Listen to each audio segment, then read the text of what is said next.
اب میں آپ کو ذرا اس جو انسانوں میں سے انسان دشمنی کا جن کا سب سے بڑا رول ہے، میں ان کی 2000 سالہ تاریخ کا آپ کے سامنے نقشہ رکھنا چاہتا ہوں۔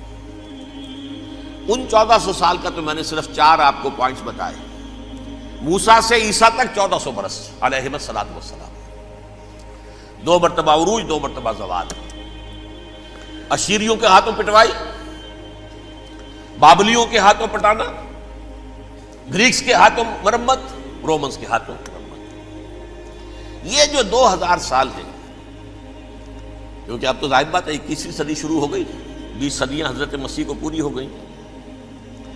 پہلی بات نوٹ کیجئے، حضرت مسیح کی پیدائش ہے سن 1 قبل مسیح۔ یہ نقطہ آپ نے کبھی سنا ہے یا نہیں؟ جب ملینیم کا سلسلہ شروع ہوا تھا پچھلے سال، تو میں نے بیان کر دیا تھا کہ ایک عجیب حساب کے اندر انہوں نے غلطی کی ہوئی ہے۔ حضرت مسیح کی پیدائش ہوئی 25 دسمبر کو، سن انہوں نے شروع کر دیا، جو اس کے بعد جنوری آئی تو پہلا سال شروع ہو گیا۔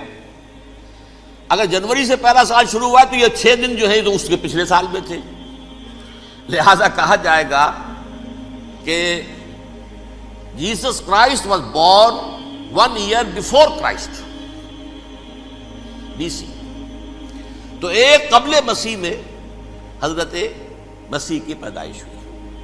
یہ آخری اسرائیلی نبی اور رسول۔ یہودی علماء کی مخالفت، دشمنی، سولی پر چڑھوا دینا میں بیان کر چکا ہوں۔ سن 33 عیسوی میں جبکہ حضرت مسیح کی عمر 33 برس تھی، اللہ تعالیٰ نے انہیں زندہ آسمان پر اٹھا لیا، لیکن یہودیوں نے اپنے خیال کے مطابق انہیں سولی پر چڑھوا دیا، ان کی موت واقع ہو گئی۔ اگرچہ اس کے بعد یہ اختلاف ہے ان میں، یہودی کہتے ہیں وہ سولی پر چڑھ گیا، ختم ہوا، مر گیا۔ عیسائی کہتے ہیں نہیں، انتقال ہوا ہے مسیح کا صلیب پر، لیکن پھر وہ دوبارہ زندہ ہو گئے ہیں۔ ان کی لاش ایک غار میں رکھ دی گئی تھی، وہاں ریزریکشن ہو گیا، ان کا باعث بعد الموت وہیں ہو گیا، اور پھر انہیں اللہ نے زندہ آسمان پر اٹھا لیا۔ تو ہمارے اور عیسائیوں کے درمیان نوٹ کر لیجئے، یہ چیز مشترک ہے کہ حضرت مسیح آسمان پر زندہ اٹھائے گئے۔ فرق کیا ہے؟ وہ سمجھتے ہیں کہ سولی دیے گئے، سولی پر مرے، پھر زندہ ہوئے، پھر گئے۔ ہم سمجھتے ہیں کہ نہیں، وما صلبوہ وما قتلوہ، انہوں نے نہ صلیب دے سکے انہیں اور نہ انہیں قتل کر سکے، بل رفعہ اللہ الیہ، اللہ نے اٹھا لیا۔ پھر ہمارا اور یہ اس کا عیسائیوں کا ایک اور اتفاق ہے، سیکنڈ کمنگ آف جیسس، حضرت مسیح دوبارہ آئیں گے۔ یہ عیسائیوں کا بھی عقیدہ ہے اور ہمارا بھی۔ بہرحال تو جیسا کہ میں نے عرض کیا کہ اس وقت یہ عذاب استیصال، عذاب اکبر کے مستحق ہو چکے تھے، لیکن اللہ نے ان کی مدت دراز کی ہے، لیکن ان پر دنیاوی عذاب کا ایک کوڑا جو ہے اللہ تعالیٰ کی طرف سے اسی وقت برسا۔ دنیاوی عذاب دنیا میں رہتے ہوئے ختم نہیں کیا گیا۔ 37 برس بعد حضرت مسیح کے رفع سماوی کے 37 برس بعد سن 70 میں یہودیوں نے بغاوت کی رومیوں کے خلاف۔ رومی ٹائٹس جنرل تھا ایک، اس نے پھر جو حملہ کیا ہے، 1,33,000 یہودی ایک دن میں قتل کیا یروشلم میں، اور ہیکل سلیمانی گرا دیا۔ وہ ہیکل پہلے بھی گرا تھا، پہلے 1400 سال کے دوران میں بھی نبوکڈنضر نے گرایا تھا، لیکن پھر اس کے 150 سال بعد انہوں نے دوبارہ بنا لیا تھا، اس لیے وہ اسے سیکنڈ ٹیمپل کہتے ہیں۔ پہلا ٹیمپل جو حضرت سلیمان نے بنایا تھا، نبوکڈنضر نے گرا دیا 587 قبل مسیح میں، پھر دوبارہ انہوں نے 150 سال کے بعد بنا لیا۔ وہ اس تاریخ کا حصہ ہے، میں نے جس کے بارے میں آپ کو تفصیل نہیں بتائی۔ اس میں یہ ہوا سن 70 میں وہ گرا دیا گیا، وہ آج تک گرا پڑا ہوا ہے۔ نمبر 2، یہ کہہ دیا گیا کہ یہودیوں اس ارض فلسطین سے نکل جاؤ، تم یہاں نہیں رہ سکتے اب۔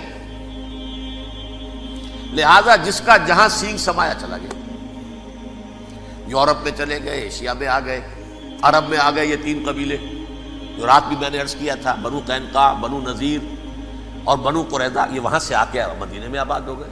جس کا جہاں سینگ سمایا، افریقہ میں، ہندوستان میں، جہاں چلے گئے، ڈایاسپورا اسے کہتے ہیں، وہ آپ نوٹ کر لیجیے اس لفظ کو، ڈایاسپورا، ہمارا دور انتشار، جبکہ ہمیں ہماری اصل سرزمین تو فلسطین ہے، حضرت ابراہیم کا مسکن، حضرت اسحاق حضرت یعقوب کا مسکن فلسطین، یہ ہے ہماری اصل جاگیر، یہ تو ہماری جدی پشتی جاگیر ہے، لیکن یہاں سے نکال دیے گئے سن 70 عیسوی میں، اور وہاں سے لے کے 1917 تک ان کا ڈایاسپورا جاری رہا۔ یہ دور انتشار ہے۔ اس دور انتشار کے اب چند حصے ہیں جس کو میں چاہتا ہوں کہ آپ علیحدہ علیحدہ سمجھ لیں۔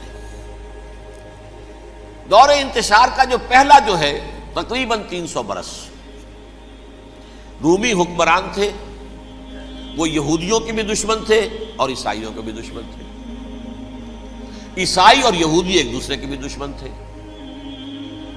لیکن رومی سمجھتے تھے کہ یہ ایک ہی تھیلی کے چٹے بٹے ہیں۔ رومیوں کے نزدیک عیسائی بھی یہودیوں ہی کا ایک فرقہ تھے، کوئی علیحدہ مذہب تو تھا ہی نہیں، لہذا رومی جو ہیں رومنز وہ ان دونوں کو ستاتے تھے، مارتے تھے، اور یہ آپس میں لڑتے تھے، یہودی عیسائیوں کو مارتے تھے، عیسائی یہودیوں کو مارتے تھے۔ یہ ہے 300 برس تک کی تاریخ۔ سن 300 عیسوی میں کیا ہوا؟ ایک معجزہ ہو گیا۔ بہت عظیم ایمپرر کانسٹینٹائن، قسطنطین اعظم، رومن ایمپررز میں سے بہت بڑا ایمپرر، وہ عیسائی ہو گئے۔ اب تو معاملہ بالکل تلپٹ ہو گیا، پوری سلطنت عیسائی ہو گئی۔ اب عیسائیوں کے عیش ہو گئے اور یہودیوں پہ مار پڑنی شروع ہوئی۔ اب عیسائیوں کا آپ خود سوچئے کہ جنہیں وہ خدا بنا بیٹھے ہیں، خدا کا بیٹا قرار دے رہے ہیں، ان کے قاتل کون؟ یہودی بدماش۔ لہذا ان کی وہ پٹائی شروع ہوئی ہے یورپ میں، پوری رومن امپائر میں انہیں ذلیل کیا گیا، شہروں میں آمد بند، علیحدہ رہو، گھیٹوز کے اندر رہو۔ یہودی کا نام جو ہے وہ گالی بن گیا، جیسے آج بھی یہودی گالی کہتے ہیں، جیسے خنزیر کا لفظ، آخر وہ بھی اللہ کی مخلوق ہے، لیکن آپ کو معلوم ہے کوئی شخص زبان پر نام نہیں لانا چاہتا خنزیر کا، سور کا، ہے تو مخلوق، وہ بھی ایک حیوان ہے۔ ایسے ہی یہ ہے یہودی گالی، جیوٹ گالی۔ لہذا ایک طرف تو ان دونوں کے درمیان دشمنی، جس کو قرآن کہتا ہے وَأَغْرَيْنَا بَيْنَهُمُ الْعَدَاوَةَ وَالْبَغْضَاءَ، ہم نے ان کے مابین دشمنی جو ہے پیدا کر دی ہے۔ اور جب یہ پوری سلطنت عیسائی ہو گئی تو قافیہ تنگ ہو گیا یہودیوں کا۔ اب آئیے 571 عیسوی، یعنی جبکہ ڈایاسپورا کو کتنا عرصہ ہو چکا تھا؟ 500 برس۔ سن 70 سے شروع ہوا ڈایاسپورا، جب ٹائٹس نے گرایا ہے ہیکل کو اور نکال باہر کیا انہیں فلسطین سے، بھاگ جاؤ، یہاں ایک یہودی بھی نہیں رہے گا، فلسطین سے نکال دیے گئے۔ اس کے پورے 500 برس بعد سن 571 عیسوی میں حضور کی پیدائش ہوئی، ولادت باسعادت محمد الرسول اللہ صلی اللہ علیہ وسلم۔ 610 میں آپ پر وحی کا آغاز ہوا، لیکن حضور کے ساتھ ان کا معاملہ کیا رہا؟ اول تو جبکہ حضور ابھی مکے ہی میں تھے، یہودیوں نے ریشہ دوانیاں شروع کر دی حضور کے خلاف۔ قریش مکہ کو سکھاتے تھے، پڑھاتے تھے، ان سے یہ پوچھو، ان سے یہ پوچھو، انہیں اس طرح تنگ کرو، ان سے یہ امتحان لو، یہ آپ کے علم میں ہے۔ سورہ بنی اسرائیل میں، سورہ کہف میں وہ سوالات، جو امتحانی سوالات آئے تھے، ذوالقرنین کون تھا، اصحاب کہف کون تھے، تم رسول بنے پھرتے ہو تو بتاؤ، اور یہ روح کی حقیقت کیا بتاؤ۔ یہ ساری ریشہ دوانیاں کر رہے تھے بیٹھے ہوئے، ابھی وہیں پر حضور ابھی پہنچے بھی نہیں۔ ہجرت فرما کر حضور تشریف لے آئے تو حضور نے، جسے ماسٹر سٹروک کہا جائے گا، یعنی اسٹیٹس مین شپ کا ماسٹر سٹروک، آپ نے مدینے میں آتے یہودیوں کے ساتھ پیکٹ کر دیا، جوائنٹ ڈیفنس پیکٹ آف مدینہ، کہ اگر مکے والے ہم پر حملہ کریں گے تو ہم مل جل کر ایک قوم کی حیثیت سے مقابلہ کریں گے۔ یہ میثاق مدینہ کہلاتا ہے، جس کے بہت غلط معنی پہنائے جا رہے ہیں آج کل۔ بہرحال میں موضوع میرا چونکہ یہ نہیں، میں ادھر نہیں جاؤں گا، لیکن ہوا کیا؟ ہر مرتبہ یہ خیانت کے مرتکب ہوئے، ان نے جو عہد کیے تھے ان سے پھرے، اندر ہی اندر سازش، ریشہ دوانی، حضور کی بدترین دشمنی۔ سورہ نساء کی آیت نمبر 12 میں 14 میں 13 میں فرمایا ہے لا تزال تطلع علی خائنۃ منہم، اے نبی ہمیشہ آپ کے علم میں ان کی طرف سے خیانتیں، بددیانتیاں آتی رہیں گی. اور بار بار وہ مسلسل جنگ کی آگ بھڑکاتے تھے. قریش کو دعوت دیتے، آؤ آؤ آؤ ہم اندر سے بغاوت کر دیں گے، تم آؤ تو صحیح، ختم کریں محمد کو اور اہل ایمان کو صلی اللہ علیہ وسلم ورضی اللہ تعالی عنہم اجمعین. لیکن پھر جب وہ آتے تھے تو یہ دبک جاتے تھے، ان میں ہمت نہیں تھی. میدان کے مرد نہیں رہے تھے کہ سورہ حشر میں ان کا نقشہ کھینچا گیا ہے. کھلے میدان میں مقابلے کی اس کے اندر صلاحیت ہی نہیں ہے. یہ تو فصیلوں کے پیچھے سے، جیسے عورتیں کہیں دیہات میں لڑائی ہوتی ہے تو مرد جو ہے گلیوں میں لڑتے ہیں، عورتیں اوپر سے پتھر پھینکتی ہیں، بس وہ کام یہ کر سکتے تھے. من ورائے جدر، فصیلوں کے پیچھے سے، جنگ میں میدان میں نہیں آ سکتے. بہرحال قرآن مجید میں ہے یہ سورہ مائدہ کی آیت نمبر 64، کلما اوقدوا نارا للحرب اطفاها اللہ. اکثر و بیشتر مواقع پر تو یہ جب آگ بھڑکاتے تھے جنگ کی، اللہ اسے بجھا دیتا تھا. لیکن بہرحال اس کے باوجود جنگیں ہوئی، غزوہ بدر، غزوہ احد ہوئی کہ نہیں؟ یہ ساری اصل شرارت میں. اور اس کے نتیجے میں حضور نے پھر ایک ایک کر کے 3 قبیلوں کو سزا دی. غزوہ بدر کے فوراً بعد بنو قینقاع نکالے گئے مدینے سے، غزوہ احد کے فوراً بعد بنو نذیر نکالے گئے، اور غزوہ احزاب کے بعد بنو قریظہ نکال دیے گئے. یہ تو میں نے آپ کے سامنے رکھ دیا صرف حضور کے زمانے میں ان کا کیا رویہ رہا. دشمن، رات بھی ہم نے وہ آیت پڑھی تھی، لَتَجِدَنَّ أَشَدَّ النَّاسِ عَدَاوَةً لِلَّذِينَ آمَنُوا الْيَهُودُ وَالَّذِينَ أَشْرَكُوا. اہل ایمان کی دشمنی میں شدید ترین تم پاؤ گے یہودیوں کو اور مشرکین. مشرکین بھی بعد میں ہے، پہلے یہودی. حضور کے بعد کیا ہوا اب یہ نوٹ کیجئے، یہ ان کی تاریخ کا دوسرا دور. حضرت عمر رضی اللہ تعالیٰ عنہ کا عہد خلافت ہے. بیت المقدس کا محاصرہ کیا گیا، فصیل بڑی اونچی، شہر اندر سے سیلف سفیشینٹ، حملے کا راستہ کوئی نہیں. محاصرہ طول کھینچ رہا ہے لیکن ان کے پاس رسد بھی موجود ہے، پانی بھی موجود ہے، وہ دروازے بند کر کے بیٹھے ہوئے ہیں. بالآخر اللہ تعالیٰ کی مشیت کا ظہور کیسے ہوا؟ ان کے کچھ علماء آئے فصیل پر، کہا دیکھو مسلمانوں، تم قیامت تک بھی یہاں پڑے رہو گے محاصرہ کر کے، ہمارا یہ شہر فتح نہیں ہوگا. ہاں ایک درویش بادشاہ کے ہاتھوں یہ شہر فتح ہونا ہے، لیکن تمہارے اندر ہمیں وہ نظر نہیں آ رہا.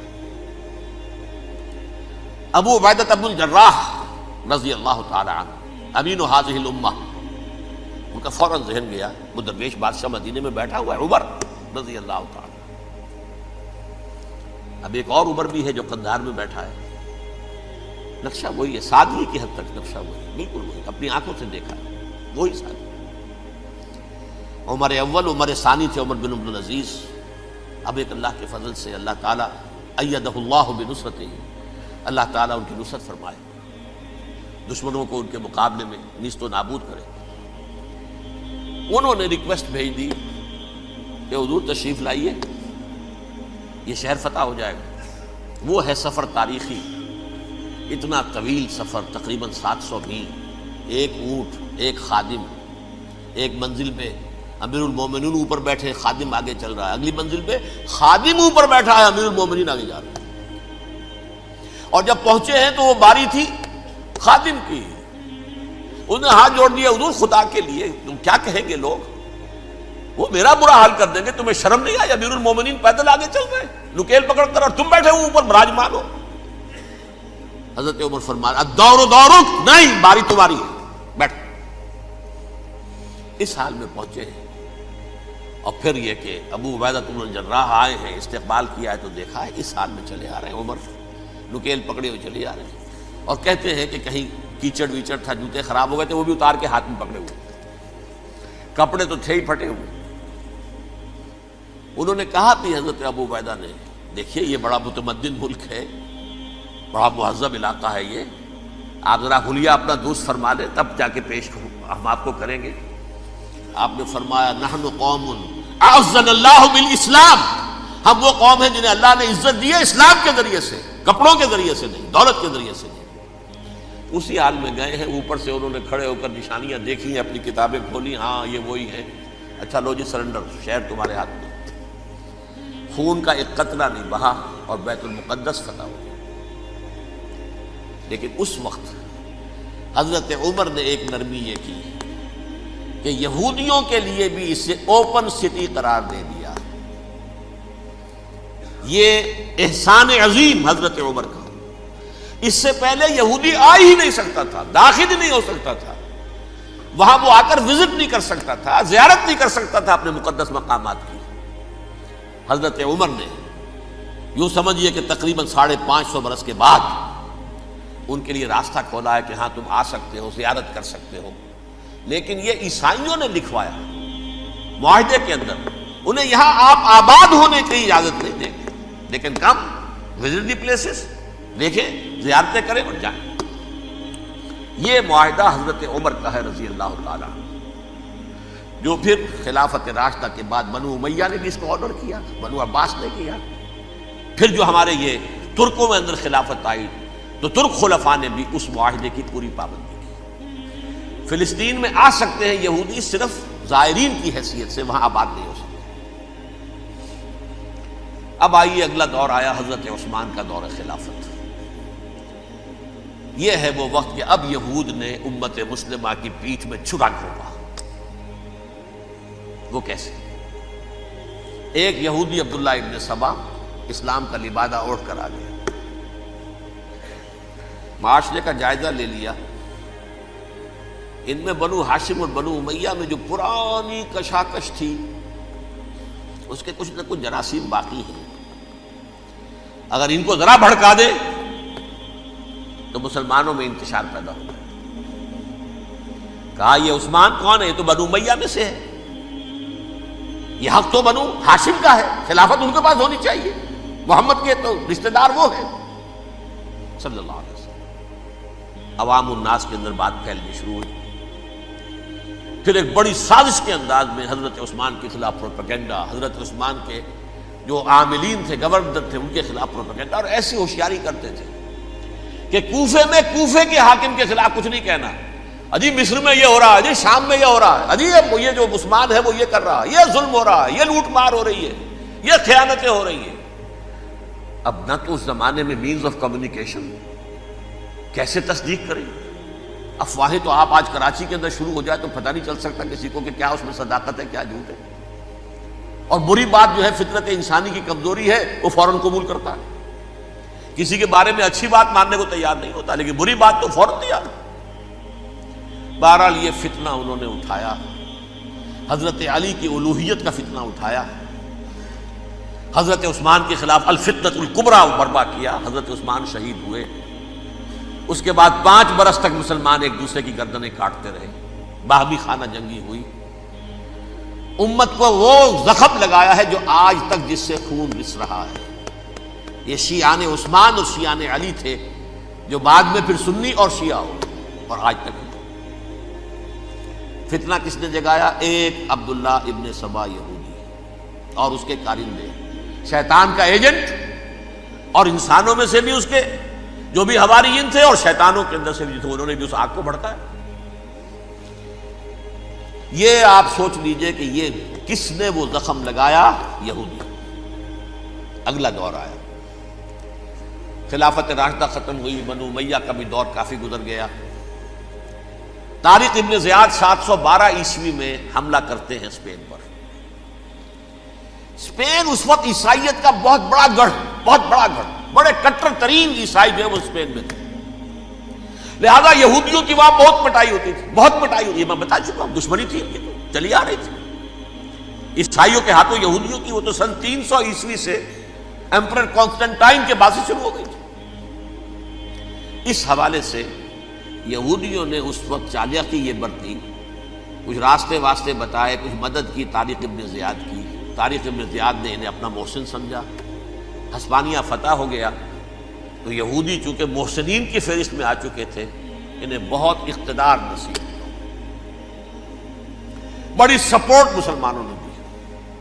ان کے بڑے بڑے علماء جو ہیں اسی دور کے اندر پیدا ہوئے، بڑے بڑے تھنکرز ان کے اسی دور میں پیدا ہوئے۔ بن گوریون جو کہ ایک وزیر اعظم تھا اسرائیل کا، اس نے یہ لکھا ہے اپنی کتاب میں، Muslim Spain was the golden era of our diaspora. وہ ڈائسپورا جو 70 عیسوی سے شروع ہوا تھا اور 1917 عیسوی تک جاری رہا ہے، اس میں سے گولڈن ایرا ہمارا جو تھا وہ مسلم اسپین تھا. ہسپانیہ میں بیٹھ کر ہم عیش کیے.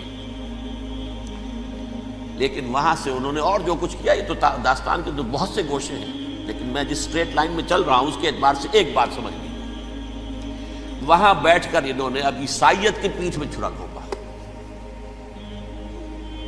پروٹیسٹنٹ مذہب پیدا کیا، تقسیم کر دیا.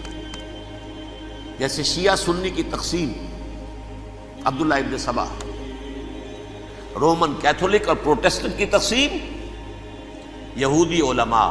ہوتا کیا تھا؟ ہسپانیہ کی یونیورسٹیاں ہیں، کارڈووا میں ہے، ٹولیڈو میں ہے، گریناڈا میں ہے، غرناطہ، قرطبہ، تولیتلا، اور وہاں آتے تھے لوگ. فرانس سے چلے آ رہے ہیں نوجوان پڑھنے کے لیے، جرمنی سے چلے آ رہے ہیں، اٹلی سے چلے آ رہے ہیں. 3 ہی ملک قریب ترین پڑھتے ہیں سینٹرل جو یورپ کے ہیں. یہاں پر جو ہے وہ اسلام جو نور پھیلا رہا تھا اس سے بھی مستفیض ہوئے. جہالت کے جو ہے پردے ان کے وہ چھٹے. اس کے ساتھ ہی وہ یہودی وہاں ان کے اندر جو جراثیم داخل کر رہے تھے، وہ اس عیسائیت کے خلاف بغاوت تھی جو اس وقت دنیا میں عیسائیت اس وقت تھی. پوپ کا راج تھا دنیا میں اس وقت. یورپ میں جو عیسائیت تھی اس میں ایک طرف بادشاہ تھے، لیکن بادشاہوں کی حیثیت وہاں پر یوں سمجھ لیجئے کٹ پتلیوں کی تھی. اصل قوت پوپ کے ہاتھ میں تھی. اور پوپ کو انہوں نے جیسے قرآن نے کہا اتخذوا احبارهم ورهبانهم اربابا من دون اللہ، کیونکہ سینٹ پال نے شریعت موسوی ساقط کر دی تھی تو اب شریعت تھی ہی نہیں. پوپ کو اختیار تھا جس چیز کو چاہے حلال قرار دے دے، جس چیز کو چاہے حرام قرار دے دے. اتخذوا احبارهم ورهبانهم اربابا من دون اللہ. انہوں نے کہا صاحب یہ پوپ کس بلا کا نام ہے، یہ بھی انسان ہے. بات تو ٹھیک تھی نا، اصل حیثیت تو کتاب کی ہونی چاہیے، ڈیوائن بک، دی ریویلڈ اسکرپچر. لہذا اور یہ کتاب ہر شخص پڑھ سکتا ہے. کوئی پوپ کے باپ کو جو ہے کوئی اس کے لیے پروپرائٹری رائٹس تو نہیں ہے کہ صرف پوپ پڑھ سکتا ہے یا پادری پڑھ سکتے ہیں. ہم بھی پڑھ سکتے ہیں، ہم بھی سمجھ سکتے ہیں.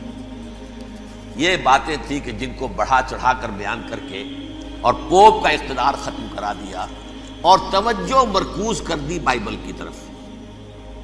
اب بائبل میں بڑا حصہ تو اولڈ ٹیسٹامنٹ کا ہے. نتیجہ کیا ہوا؟ یہود کی عظمت پروٹیسٹنٹس کے نزدیک مسلم ہو گئی. اصل قوم تو یہ ہے. وہ دشمنی بدلی کہ نہیں بدلی؟ موسیٰ کے امتی یہ ہے، تورات موسیٰ کو دی گئی، ابراہیم کی نسل یہ ہے. لہذا وہ جو دشمنی تھی، جو عداوت تھی کہ ہمارے خدا کو سوری چڑھانے والے ہیں یہ بدماش، اس کا ازالہ ہوا اس پروٹیسٹنٹ مذہب کے نتیجے میں. یہ میں اب آپ کو بتاتا ہوں کہ ایک نتیجہ وہ نکلا ہے جسے برٹرنڈ رسل نے بیان کیا ہے. اس کی کتاب ہے ان پریز آف آئیڈلنس، صفحہ 108. وہ لکھتا ہے the Christians retaining the Judaic belief in special revelation added to it the Roman desire for worldwide domination and the Greek taste for metaphysical subtleties. The combination produce the most fiercely persecuting religion that the world has yet known. یہ 3 چیزیں آ کر عیسائیت میں مل گئی. ایک تو جب یہ اولڈ ٹیسٹامنٹ جو ہے وہ ان کے ہاتھ میں آ گئی، اور اس کے میں کچھ آپ کو بتا دیتا ہوں کہ اولڈ ٹیسٹامنٹ کی تعلیمات، کیونکہ یہ اولڈ ٹیسٹامنٹ جو ہے یہ محرف تھی. اصل تورات تو گم ہو گئی تھی 587 قبل مسیح میں، جب پہلی مرتبہ ہیکل جو ہے تباہ ہوا ہے، اس وقت ختم ہو گئی تھی. اس کے کوئی 150 سال کے بعد انہوں نے یادداشتوں سے مرتب کر کے لکھی ہے. اب اس میں ان کے اپنے خیالات، اپنے امانی، اپنی توجیحات وہ شامل ہو گئی. لہذا میں آپ کو حوالے دیتا ہوں اس کتاب کے اندر مظالم کی جو تعلیم دی گئی ہے اہل کتاب نے اپنے مظالم قتل عام کے جواز کے لیے تورات میں تبدیلیاں کی اور پیغمبروں پر دہشت ناکی اور بدترین حرام کاری کے الزامات لگائے. سنیے، پہلا حوالہ ہے یہ گنتی باب 31 آیات 17-18. اس لیے ان بچوں میں جتنے لڑکے ہیں سب کو مار ڈالو، اور جتنی عورتیں مرد کا منہ دیکھ چکی ہیں ان کو بھی قتل کر ڈالو، لیکن ان لڑکیوں کو جو مرد سے واقف نہیں اور اچھوتی ہیں اپنے لیے زندہ رکھو. یہ کسی اللہ کی کتاب کا یہ جملہ ہو سکتا ہے؟ کسی ریویل بک کا؟ اور سنیے، یہ ہے استثناء ڈیٹرانومی باب 20 آیت 16-18. پر ان قوموں کے شہروں میں جن کو خداوند تیرا خدا میراث کے طور پر تجھ کو دیتا ہے، کسی ذی نفس کو جیتا نہ بچا رکھنا، جیسا خداوند تیرے خدا نے تجھ کو حکم دیا بالکل نیست کر دینا. مرد، عورتیں، بچے، بوڑھے سب ختم. یہ کتاب مقدس ہے. اور سنیے، سموئیل باب 27 آیت نمبر 9. اور داؤد نے اس سرزمین کو تباہ کر ڈالا اور عورت مرد کسی کو جیتا نہ چھوڑا. نمبر 4، ان سب آباد شہروں کو ماں، عورتوں اور بچوں کے بالکل نابود کر ڈالا. کتاب استثناء باب 3 آیت 6. یہ ہے جو کہہ رہا ہے برٹرینڈ رسل، کرسچینٹی میں آ کر اب یہ 3 چیزیں شامل ہو گئی. ایک تو یہ باربیرین یہ تعلیم جو ہے، اور یہ مذہب کے نام پہ تعلیم، یہ کتاب مقدس کی تعلیم. نمبر 2، رومنز کے اندر جو ایک تمنا تھی ورلڈ ڈومینیشن کی، وہ عیسائیت کے اندر آ گئی. اس لیے کہ پوری رومن امپائر جو ہے عیسائی ہو گئی، تو اسے وراثت کے اندر ورلڈ ڈومینیشن کی جو ایک تمنا تھی وہ مل گئی. اور پھر یہ کہ انہوں نے جو توہمات تھے یونانیوں کے، ان کو بھی اپنے ہاں مختلف شکلوں کے اندر جمع کر لیا. ان 3 چیزوں کا the combination produced the most fiercely persecuting religion that the world has yet known. اس کے نتیجے میں دنیا میں تاریخ انسانیت کے اندر جو بدترین خوخار ترین مذہب ہو سکتا ہے وہ شکل عیسائیت نے اختیار کی. اور اس کا مظہر عتم کیا تھا؟ نوٹ کیجیے، صلیبی جنگیں. ایک بات ٹائم ٹیبل کے اعتبار سے نوٹ کر لیجئے گا. فرسٹ ملینیم ختم ہوا، سیکنڈ شروع ہوا. ان کے 1000 سال ختم ہوئے تو 11ویں صدی میں سیکنڈ ملینیم شروع ہوا، تو پہلی صلیبی جنگیں ہوئی. لاکھوں مسلمان قتل کیے. صرف یروشلم کے اندر اتنا خون بہایا ہے کہ خود ان کے ہسٹورینز لکھتے ہیں کہ جب ان صلیبیوں نے جب گھوڑوں کے ساتھ وہ چل رہے تھے گلیوں میں، تو ان کے گھوڑوں کے گھٹنوں تک خون کی ندی بہ رہی تھی. جہاں سے گزرے ختم کرتے چلے گئے، آبادیاں کی آبادیاں ختم کرتے. اگرچہ اس کروسیڈ میں گیہوں کے ساتھ گھن بھی پسا، یہودی بھی بہت مارے گئے. یہ فرانس سے، جرمنی سے جب یہ کروسیڈرز آ رہے تھے، 3000 میل کا سفر طے کر کے آئے تھے. سوچئے تو صحیح. اربن ثانی پوپ جو تھا، آگ لگا دی تھی اس نے پورے یورپ کے اندر. شرم سے ڈوب مرو، تمہارے مقدس علاقے مسلمانوں کے ہاتھ میں. انفیڈلز، یہ کافر، یہ مرتد، یہ ملحد. مسیح جہاں پیدا ہوا، مسیح کو جہاں سولی دی گئی، وہ کہاں ہے؟ ان کے ہاتھ میں. وہ آگ لگائی ہے. 3000 میل کا فاصلہ طے کر کے یہ دو قومیں آئی ہیں، اور جو تباہی مچائی ہے. تاریخ انسانی میں ایسی بربریت کی کوئی مثال. اور یہ ان کے اپنے ہسٹورینز لکھتے ہیں. شرم کے مارے ایسے محسوس ہوتا ہے جیسے ان کی